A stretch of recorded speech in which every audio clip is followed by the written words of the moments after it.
Hello friends, welcome to our channel. இன்றைக்கி நம்ம சேனலில் என்ன பார்க்க போகிறோம் அப்படின்னா, மெட்ராஸ் கோர்ட்டோட ஃபைனல் ரிசல்ட், அதாவது எல்லாருமே எதிர்பார்த்துட்ருக்க ஃபைனல் ரிசல்ட் வந்து பப்ளிஷ் பண்ண போகிறாங்க. அது எப்போன்னு தான் வந்து இந்த வீடியோவில் வந்து பார்க்க போகிறோம். ஸோ எல்லாருமே வீடியோ வந்து ஃபுல்லாக பாருங்கள். இது வரைக்கும் நம்ம வீடியோவை சப்ஸ்கிரைப் பண்ணாலும் சப்ஸ்கிரைப் பண்ணிவிட்டு பாருங்கள். அப்போ தான் நம்ம போடுற வீடியோ வந்து உங்களுக்கு ஒன்றைக்கு வரும். நம்ம சேனலில் வந்து கவர்மெண்ட் ஜாப் பற்றியும் ப்ளஸ் வந்து இந்த மெட்ராஸ் கோர்ட் அப்டேட் பற்றியும் கண்டினியூ அப்டேட் பண்ணிட்டு வரோம். ஸோ எல்லாருமே வந்து சப்ஸ்கிரைப் பண்ணிவிட்டு பாருங்கள். ஓகே, வாங்க வீடியோக்குள்ளே போகலாம். எல்லோரும் காலையில் எழுந்த உடனே வந்து ஃபேஸ்புக், இன்ஸ்டாகிராம்னு பார்ப்பாங்க. ஆனால் இந்த மெட்ராஸ் கோர்ட்டில் வந்து ஜாப்க்கு அப்ளை பண்ணுவாங்க. இந்த ஆஃபீஸ் அசிஸ்டன்ட், மசாஜ் வாட்ச்மேனு, இவங்க வந்து பார்த்திங்கன்னா மெட்ராஸ் கோர்ட்டோட வெப்சைட்டுக்கு நேராக போய் ரிசல்ட் வந்திருக்கா, அதாவது ரிசல்ட் என்றைக்காச்சும் வந்திருக்கான்னு டெய்லியுமே செக் பண்ணுறது தான் வேலை. காரணம் என்ன அப்படின்னு பார்த்தீங்கன்னா, மெட்ராஸ் கோர்ட் வந்து ஒவ்வொரு அப்டேட்டுக்கும் ரொம்பவே வந்து டிலே பண்ணுறாங்க. இப்போ வந்து அந்த அப்டேட் வந்து ஃபைனல் கட்டத்தை வந்து நெருங்கிட்டு, அதாவது ஃபைனல் ரிசல்ட் வந்து பப்ளிஷ் பண்ண போகிறாங்க. கிட்டத்தட்ட வைவா வாய்ஸ் முடிஞ்சு 1 மந்த் ஆக போகுது. வைவா வைஸ் வந்து போன 14-15, அதாவது பிப்ரவரி 14-15 அட்டன் பண்ணிட்டு வந்தோம். அது ஒன்றும் நம்ம எக்ஸ்பெக்ட் பண்ண மாதிரி அவ்வளோ ஒரு டஃப்பாலாம் இல்லை. சும்மா பேசிக்காக தான் கேட்டாங்க. நம்மளோட பேசிக், நான் சொன்ன மாதிரி பேசிக்கான டீட்டெயில்ஸ் தான் நிறைய பேர் கேட்டாங்க. சில பேருக்கு மட்டும்தான் கொஞ்சம் சம்மந்தமே இல்லாத கொஸ்டின்லாம் கேட்டிருக்காங்க. ஆனால் ஓரளவு பார்த்திங்கன்னா எல்லாருக்குமே ஈஸியாக தான் கேட்டிருந்தாங்க. அது எதை வச்சு மார்க் போடுறாங்க என்னென்னு தெரியல. மேக்ஸிமம் எல்லாருக்குமே இந்த ஃபேமிலி பேக்ரவுண்டு அதை தான் கேட்டாங்க. ஸோ கஷ்டப்படுற ஃபேமிலி அந்த மாதிரி உள்ளவங்களுக்கு வந்து சான்ஸ் இருக்க வாய்ப்பு இருக்குது. அது மாதிரி வந்து வேக்கன்சி வந்து இன்க்ரீஸ் ஆகும்னு தான் சொல்லியிருக்காங்க. அது எந்தளவு உண்மைன்னு தெரியல. மொத்தம் வந்து பார்த்திங்கன்னா 2329 வேக்கண்ட் மொத்தம். அதுலேருந்து இன்க்ரீஸ் ஆக வந்து சான்ஸ் இருக்குது அப்படின்னு தான் சொல்கிறாங்க. காரணம் என்னென்னு பார்த்தீங்கன்னா, எந்த வருஷமும் இல்லாத மாதிரி இந்த வருஷம் எல்லாமே டிஃப்ரெண்ட்டாக தான் நடக்குது மெட்ராஸ் கோர்ட்டை பொறுத்தளவு. இப்போ வந்து பார்த்திங்கன்னா ஃபஸ்ட்டு ரிட்டன் எக்ஸாம் இருக்கும்.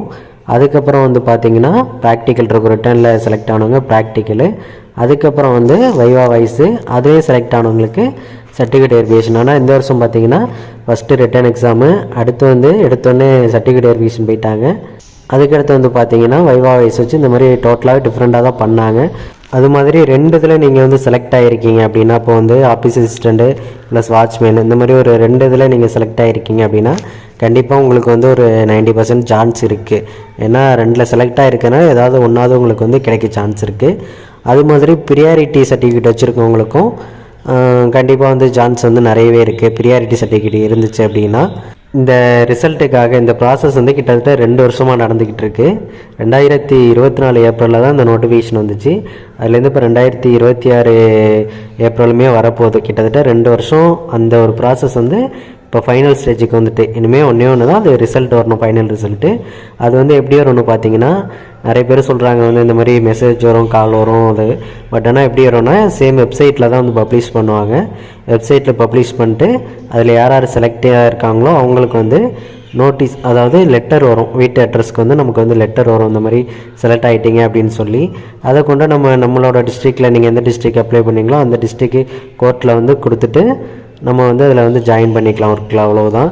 மற்றபடி இனிமேல் இந்த சென்னை போகிறது அந்த வேலைலாம் இருக்காது. ஏன்னா அடிக்கடி சென்னை வர சொல்லி ரொம்பவே கஷ்டப்படுத்திட்டாங்க நிறைய பேரை. அதனால் நம்ம சென்னையெலாம் போக தேவையில்லை. அப்புறம் நம்ம சேனலில் வந்து ஒருத்தர் வந்து கமெண்ட் பண்ணி டவுட் கேட்டிருந்தார். இப்போ வந்து எலெக்ஷன் வந்து டேட் அனௌன்ஸ் பண்ணிட்டா இந்த மாதிரி இதை வந்து டிலே பண்ணி போக வாய்ப்பு இருக்கா, தள்ளி வைப்பாங்களா அப்படின்ட்டு. என்ன கேட்டிங்கன்னா, இதுக்கு வந்து சம்மந்தம் வந்து கிடையாது. அது வந்து மற்ற டிபார்ட்மெண்ட்லாம் இந்த மாதிரி நீங்கள் சொல்லலாம், அதாவது புதுசாக ஒரு அறிவிப்பு வந்து இது பண்ணக்கூடாது அப்படின்னு. ஆனால் வந்து இது வந்து நீதித்துறை அப்படிங்கும்போது இதுக்கு வந்து சம்மந்தம் கிடையாது. என்னதான் வந்து எலெக்ஷன் வந்து டேட்டு வந்து எப்போன்னு சொன்னாலும் இது வந்து பப்ளிஷ் பண்ணிவிடுவாங்க ரிசல்ட்டு. எனக்கு தெரிஞ்சு எலெக்ஷன் அந்த டேட்டு சொல்கிறதுக்கு முன்னாடியே பப்ளிஷ் பண்ண வந்து வாய்ப்பு இருக்குது. ஓகே, நம்ம வந்து மெயினான விஷயத்துக்கு வரும். ரிசல்ட், அதாவது ரிசல்ட் எப்போ வந்து பப்ளிஷ் பண்ணுவாங்க அப்படின்னு பார்த்தீங்கன்னா, மார்ச் 14-15க்குள்ளே, அதாவது நெக்ஸ்ட் வீக்கில் வெள்ளி, சனி, ஞாயிறு இது 3 டேட்டில் ஒரு நாள் வந்து கண்டிப்பாக வந்து பப்ளிஷ் பண்ண போகிறாங்க. அதில் வந்து பார்த்திங்கன்னா செலக்ட் ஆனவங்க லிஸ்ட்டு ப்ளஸ் வந்து வெயிட்டிங் லிஸ்ட்டு ப்ளஸ் வந்து ரிஜெக்ஷன் லிஸ்ட்டு, இந்த 3 லிஸ்ட்டுமே வந்து விடுவாங்க. செலெக்ஷன் லிஸ்ட்டில் செலக்ட் ஆனவங்க பேர் அது ஓகே. வெயிட்டிங் லிஸ்ட்டு அப்படின்னா என்னென்னு வந்து பார்த்திங்கன்னா, செலக்ட் ஆனவங்க இல்லாமல் நீங்களுமே செலக்ட் ஆன மாதிரி தான். அதாவது இது 1 இயர் வரைக்கும் உங்களுக்கு வேலிட் உண்டு. இங்கே செலக்ட் ஆனவங்க யாரும் அந்த ஒர்க்குக்கு வரல, ப்ளஸ் யாரும் கொஞ்ச நாள்லேயே வந்து ரிசைன் பண்ணிட்டு போயிடுறாங்க அப்படின்னா, நெக்ஸ்ட்டு நீங்கள் இருக்கீங்க அந்த வெயிட்டிங் லிஸ்ட்லனா உங்களுக்கு கால் பண்ணி கூப்பிடுவாங்க, உங்களுக்கு லெட்ரு அனுப்புவாங்க இந்த மாதிரி. ஸோ அது வந்து 1 இயர் வரைக்கும் வேலிட் வந்து அந்த வெயிட்டிங் லிஸ்ட் லெட்ரு. ரிஜெக்ட் ஆனவங்க ப்ளஸ் அந்த லிஸ்ட்டில் வந்துடுவாங்க. அவங்களுக்கு எந்த ஒரு சான்ஸுமே கிடையாது. இப்போ இந்த வருஷம் வந்து மறுபடியும் வந்து நோட்டிஃபிகேஷன் வந்து விடுவாங்க. நீங்கள் வந்து அதை வேணால் ப்ரிப்பேர் பண்ணலாம். ஸோ கண்டிப்பாக வந்து இந்த மார்ச் 14-15க்குள்ளே கண்டிப்பாக வந்து ரிசல்ட் வரும். நெக்ஸ்ட் வீடியோவில் வந்து பார்த்தீங்கன்னா இந்த ஆஃபீஸ் அசிஸ்டண்ட், மசாஜ் வாட்ச்மேனு இதெல்லாம் என்ன ஒர்க்கு, அவங்களுக்கு எவ்வளோ சேலரி இருக்கும் அப்படிங்கிற வீடியோ வந்து நம்ம வந்து போடுவோம் சேனலில். நம்ம சேனலில் வந்து பார்த்திங்கன்னா கண்டினியூவாக நிறைய கவர்மெண்ட் ஜாப் அப்டேட் வந்து பண்ணிக்கிட்டு வரோம். ஸோ எல்லாருமே நம்ம சேனலை வந்து சப்ஸ்கிரைப் பண்ணி வச்சுக்கோங்க. நெக்ஸ்ட் வீடியோவில் பார்க்கலாம். தேங்க்யூ.